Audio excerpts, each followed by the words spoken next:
차별금지법이 사업자에게 미치는 영향.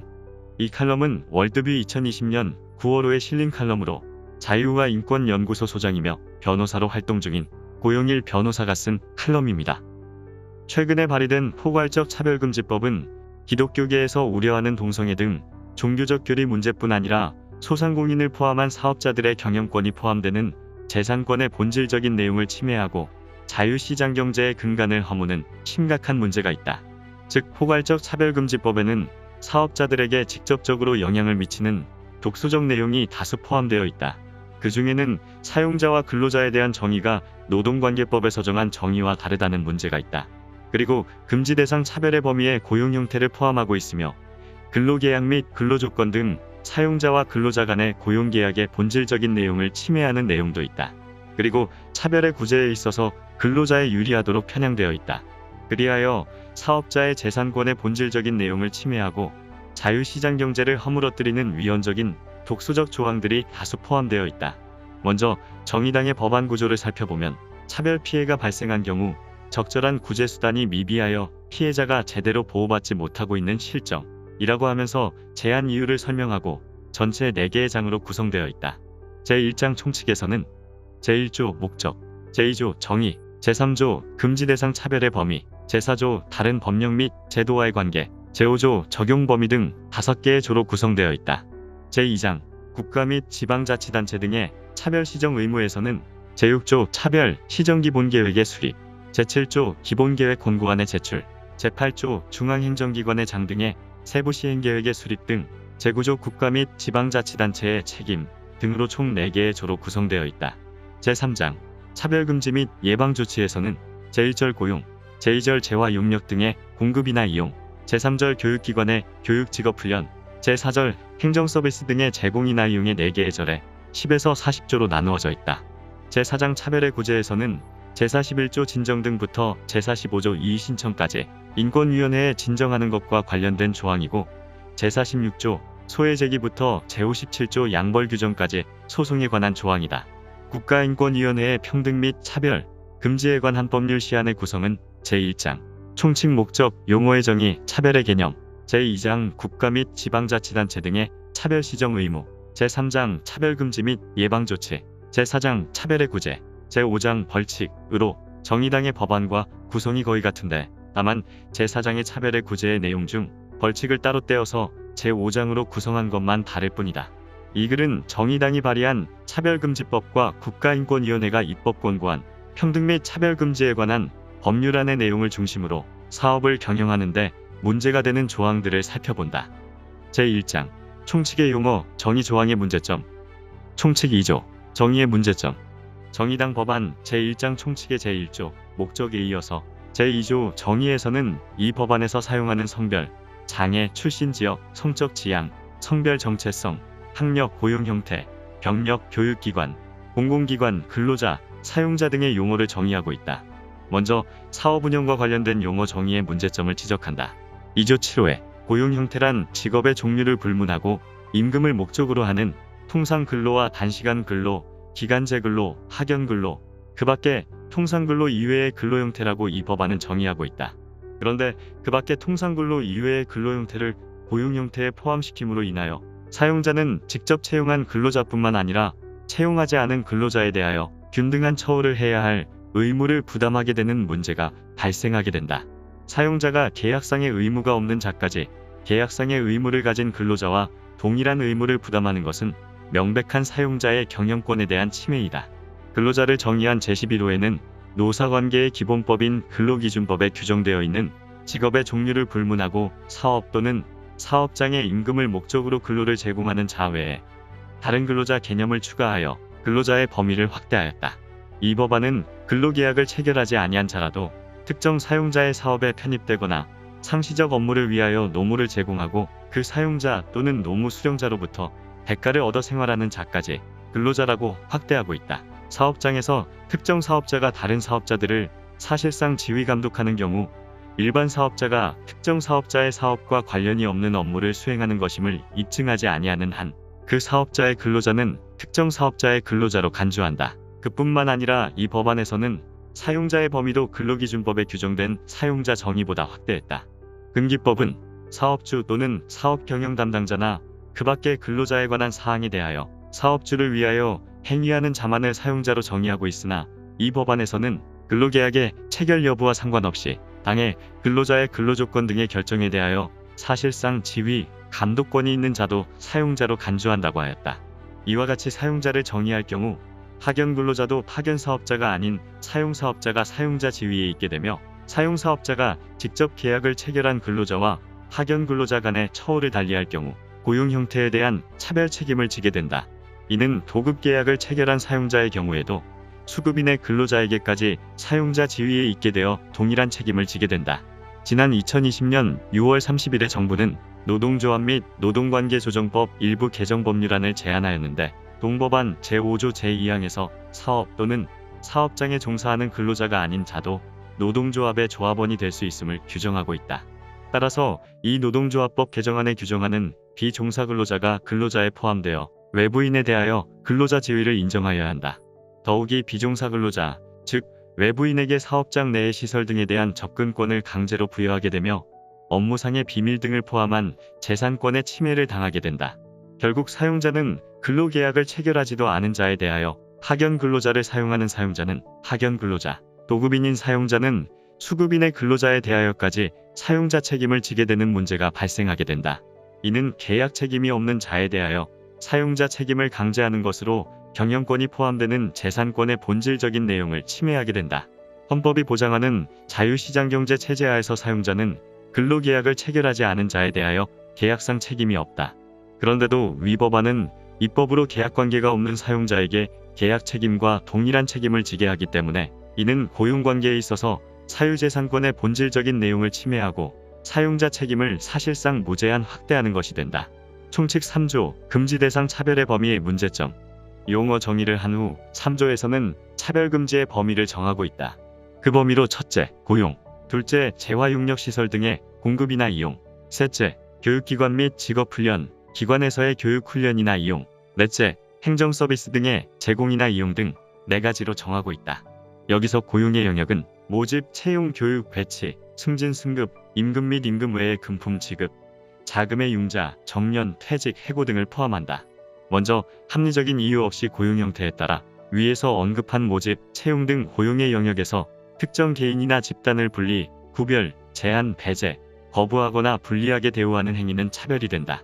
그런데 현행 파견 근로자, 기간제 및 단시간 근로자 등에 대하여 직접 고용계약을 체결한 근로자와 분리, 구별 등 다르게 대우하는 행위는 위법 행위가 되므로 사용자는 기존 파견 근로계약이나 기간제 및 단시간 근로계약을 모두 해지하게 될 수밖에 없다. 이렇게 되면 가뜩이나 어려운 취업난이 가중되고 파견 근로나 기간제 및 단시간 근로자에 대한 해고 도미노가 발생하여 해당 근로자들의 고용 기회마저 사라질 것이다. 최저임금이 급격하게 인상되어 많은 단기의 아르바이트 일자리가 사라진 것과 같다.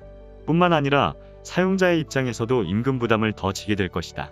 물론 정당한 사유가 있으면 예외가 인정된다.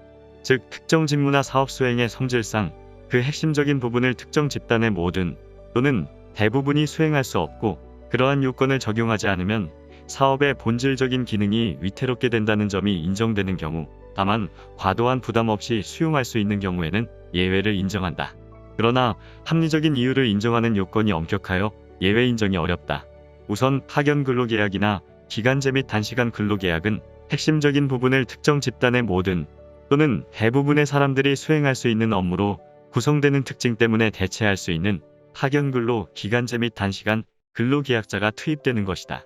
둘째, 사업의 본질적인 기능이 위태롭게 된다는 점이 인정되는 업무는 거의 없으므로 사실상 파견 근로제와 기간제 및 단시간 근로계약제를 폐지하는 것과 다름이 없다. 이는 결국 동일노동, 동일임금의 실현을 위한 허울 좋은 명분에 지나지 않는다. 제2장 국가 등의 차별시정 의무의 문제점.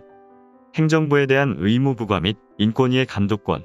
이 법안은 정부에게 차별금지 및 차별의 예방 등 차별시정을 위한 차별시정 기본계획을 5년마다 수립하여 시행하도록 규정하고 있다. 그리고 중앙행정기관 및 자치단체장은 세부 시행계획 수립을 해야 한다. 그리고 국가인권위원회는 중앙행정기관의 장 등에게 세부 시행계획 이행 결과의 제출을 요구할 수 있다.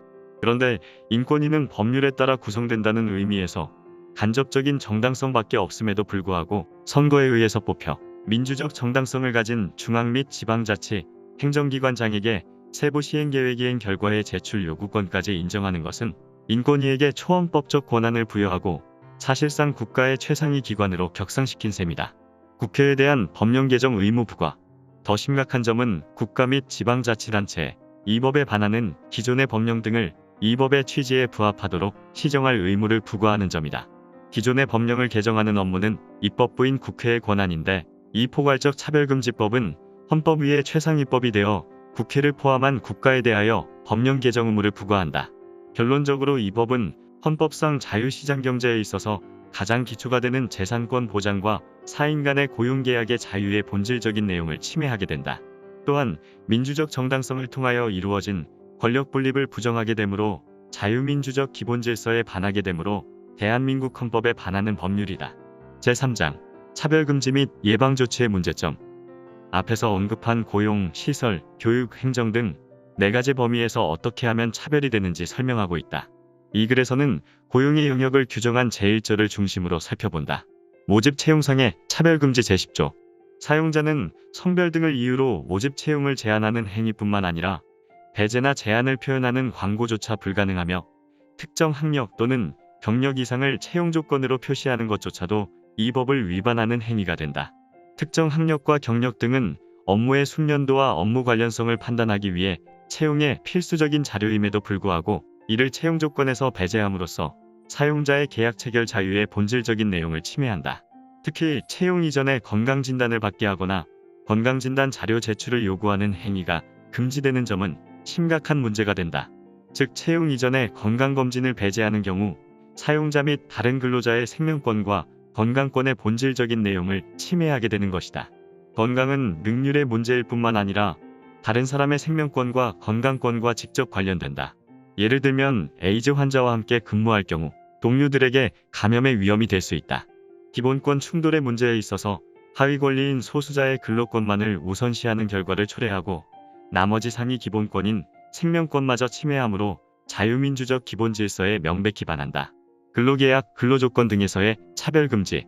근로계약에 차별적인 부분이 있는 경우 일방적으로 무효로 간주하며 어떤 근로자의 근로계약이 동일한 사용자에게 고용되어 실질적으로 다르지 아니한 직무를 수행하는 다른 근로자의 근로계약보다도 불리한 내용을 포함하고 있는 경우 그러한 근로계약은 차별에 해당하며 불리하지 아니한 내용으로 수정되는 것으로 간주된다.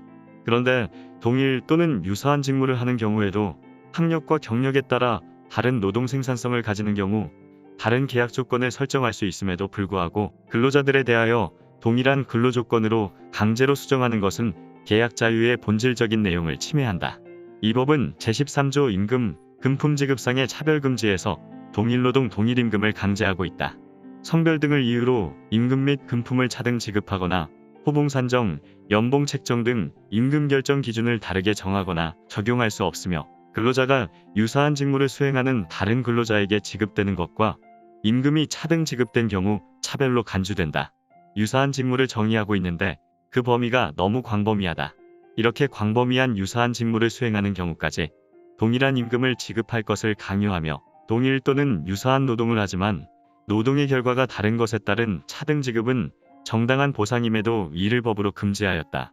학력, 경력 등을 바탕으로 근로자에 대한 노동 가치의 평가는 사용자와 근로자가 협상을 통하여 결정하는 것임에도 불구하고 일방적으로 동일한 노동의 동일한 노동 가치를 사용자와 근로자에게 강요하는 규정은 계약 자유의 본질적인 내용을 침해하며 결과의 평등을 추구하는 전형적인 사회주의 입법이라고 할 것이다. 더욱이 평등의 원칙은 기회의 균등을 말하며 같은 것은 같게 다른 것은 다르게 대우하는 것임에도 다른 것을 같게 강요하므로 동일노동, 동일임금의 강제는 평등 원칙에 반하는 것이다. 즉 동일한 유형의 노동에 대한 기회를 부여하였지만 다른 노동의 결과가 나왔을 때 다른 보상을 받아야 할 근로자의 보상을 박탈하며 사용자로 하여금 공정한 보상을 할 수 없도록 강요하는 부당한 결과를 초래한다. 또한 사용자와 노조 간의 임금 조건에 대하여 합의를 한 경우까지도 무효로 간주하고 동일노동, 동일임금을 국가적으로 강제함으로써 헌법 제33조에서 보장하고 있는 사용자와 노조 간의 자주적인 단체 교섭권의 본질적인 내용까지 침해한다. 또한 사용자는 배치를 할 때 성별 등을 이유로 특정 직무, 보직, 근무지를 부당하게 변경하지 못하며 성별 등을 이유로 승진해서 배제 등을 할 수 없다. 근로자에 대한 업무 배치와 승진 등은 사용자의 경영권의 내용임에도 불구하고 성별 등을 이유로 근로자에 대한 배치 또는 승진에 대한 결정권을 박탈한 것은 재산권의 일종인 경영권의 본질적인 내용을 침해하며 사유재산제와 시장경제를 골간으로 하는 자유민주적 기본질서에 명백히 반한다. 이러한 고용의 영역 외에도 근로자들에게 대출을 한다든지 주거 지원을 하는 등의 재화와 용역의 공급이나 이용에도 비슷한 내용의 차별을 규정하고 근로자에게 제공하는 교육 및 직업훈련의 영역에서도 차별을 규정하고 있다. 마지막으로 제4절에서는 참정권 행사, 재판상 동등한 대우, 사용자의 편의 제공 의무 등을 규정하고 있다. 제4장 차별의 구제의 문제점. 국가인권위회 진정 절차. 피해자는 국가인권위원회나 법원을 통해서 피해를 호소할 수 있다. 먼저 국가인권위원회 진정 절차를 살펴보자. 피해자 또는 그 사실을 알고 있는 사람이나 단체는 인권위에 그 내용을 진정할 수 있다. 인권위의 권고를 받은 자가 정당한 사유 없이 권고를 이행하지 않는 경우 시정명령, 즉 차별행위 중지, 피해의 원상회복, 차별행위 재발 방지를 위한 조치 등을 명할 수 있고, 위원회는 제42조의 시정명령을 받고 그 정한 기간 내에 시정명령의 내용을 이행하지 아니한 자에 대하여 3천만 원 이하의 이행강제금을 부과할 수 있다. 시정명령에 불복하는 자는 처분 통지를 받은 날로부터 30일 이내에 위원회에 이의 신청을 할 수 있고, 위원회는 30일 이내에 재결을 하여야 하며 이의 신청 및 심의 의결 절차는 위원회 규칙으로 정한다. 인권위 구제 절차의 문제점. 근로자와 사용자 간의 분쟁을 조정하기 위하여 근로기준법상 노동관계 전문기관인 근로감독관, 노동위원회법상의 노동위원회가 있음에도 불구하고 비전문가로 구성된 인권위원회가 전문기관인 근로감독관 및 노동위원회의 기능을 침해하고 상위기관으로 역할을 하게 된다. 이때 두 기관을 통한 분쟁 조정 절차에 있어서 관할 등에 대한 규정이 아직 미비된 점도 문제점으로 지적된다. 또한 근로자는 피해 주장만 할 뿐 입증 책임은 사용자에게 있다. 따라서 피해 주장만으로 사용자를 공격할 수 있는 인권위 진정 절차를 선호하게 되어 전문기관인 노동위원회 제도가 비전문가로 구성된 인권위 제도에 의하여 사실상 사문화될 가능성이 커지게 된다. 더욱이 차별 시정에 필요한 조치 등의 절차, 이행강제금의 부과 등의 절차, 이의 신청 및 심의 의결에 관한 절차에 대하여 대통령령이나 인권위 규칙으로 정하는 것은 엄격한 행정심판법이 준용되는 전문기관인 노동위원회 등의 경우와 달리 자의적인 절차 및 결정이 이루어질 가능성이 크다. 법원의 구제 조치에 있어서 특례. 피해자에 대하여 손해배상의 책임 소송에 있어서 차별행위를 한 자가 고의 또는 과실이 없음을 증명한 경우에 면책되며, 피해자는 차별이 있었다는 사실만 주장하면 되고 상대방이 차별이 아니라거나 정당한 사유가 있었다는 것을 입증하여야 한다. 이 법을 위반한 행위로 인하여 손해가 발생된 것은 인정되나 차별행위 피해자가 재산상 손해를 입증할 수 없을 경우에는 차별행위를 한 자가 그로 인하여 얻은 재산상 이익을 피해자가 입은 재산상 손해로 추정한다. 사용자 또는 임용권자가 피해자 신청한 정보 공개를 거부하거나 제2항에서 정한 기한 내에 이를 공개하지 아니하는 경우 사용자 또는 임용권자는 제1항의 정보 공개를 청구하는 피해자에 대하여 차별행위를 한 것으로 추정한다. 즉, 당사자가 문서를 제출하지 아니한 때에는 문서의 기재에 대한 상대방의 주장을 진실한 것으로 인정할 수 있다는 민사소송법 제349조에 대한 특례를 인정한 것이며, 주장 사실 자체에 대한 입증 책임을 면제하는 조치가 된다. 징벌적 손해 배상 제도의 도입. 차별행위가 고의성, 지속성 및 반복성, 보복성 등을 지녀 악의적인 것으로 인정되는 경우 법원은 차별행위를 한 자에 대하여 제2항에서 정한 재산상 손해액 이외의 손해액의 2배 이상 5배 이하에 해당하는 배상금을 지급하도록 판결할 수 있고, 배상금의 하한은 500만 원 이상으로 정한다. 그러나 대한민국 사회가 징벌적 손해배상에 대한 전반적 합의가 도출되었는지 의심스럽고, 손해배상의 원칙은 발생하여 입증된 손해액만을 배상하는 것임에도 불구하고 차별받았다고 주장하는 경우에는 손해액의 2배 내지 5배의 손해배상을 사용자가 하여야 하는 것은 차별의 피해자만을 합리적인 이유 없이 우대하는 것이어서 평등원칙에 위배된다. 이는 위헌적 배상제도이다. 사용자 책임의 무과실 책임화. 차별에 따른 손해가 있는 경우 그 불법성이 다른 불법행위와 비교할 때 더 크지 않음에도 불구하고 민사소송의 대원칙인 변론주의 원칙, 즉 증거 제출 책임을 무시하고 특별한 혜택을 주는 것은 사용자 책임을 무과실책임화하는 것이 된다. 민법상의 사용자 책임의 무과실책임화를 유도하고 사실상 사용자의 경영권을 박탈하는 수단으로 사용되는 노조의 강력한 무기가 될 것이다. 불이익 조치의 금지와 형벌의 부과 사용자 및 임용권자, 교육기관의 장은 차별을 받았다고 주장하는 자 및 그 관계자가 이 법에서 정한 구제 절차의 준비 및 진행 과정에서 위원회에 진정, 증언 자료 등의 제출 또는 답변을 하였다는 이유로 해고, 전보, 징계, 퇴학, 그 밖에 신분이나 처우와 관련하여 불이익한 조치를 하여서는 아니 되며 사용자 등의 불이익 조치는 무효로 한다. 제55조. 사용자 등이 제55조를 위반하여 불이익 조치를 한 경우에는 1년 이하의 징역 또는 1천만 원 이하의 벌금에 처하며 법인의 대표자, 대리인, 사용인, 그 밖의 종업원이 그 법인의 업무에 관하여 제55조의 위반 행위를 하면 그 행위자를 벌할 뿐만 아니라 그 법인에도 해당 조문이 벌금형을 부과한다. 사용자 등은 이 법을 위반하여 차별의 피해를 받았다고 주장하는 경우 어떠한 불이익 조치를 취할 수 없고 그 경우에는 형벌까지 부과되는 가중한 부담을 지게 된다. 사용자의 불이익 조치는 전문기관인 노동위원회 또는 사법기관인 법원의 최종적인 판단을 거쳐야 확정이 되는 것임에도 불구하고 피해자의 차별이 있었다는 단순한 주장에 따라 불이익 조치 여부가 판단되는 위험이 발생한다. 분쟁 해결의 최종기관인 사법부의 기능을 인권위가 대체하는 헌정질서 파괴 결과가 도출된다.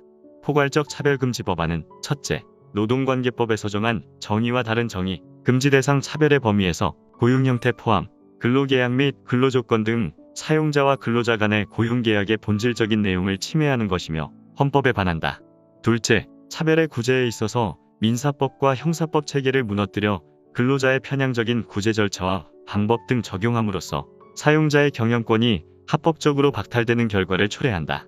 셋째, 정부에 의하여 노동조합 및 노동관계조정법 개정안이 함께 발의되어 기업이 노조와 근로자에 종속되는 결과를 초래하고 사업자의 경영권을 포함한 재산권의 본질적인 내용이 박탈된다.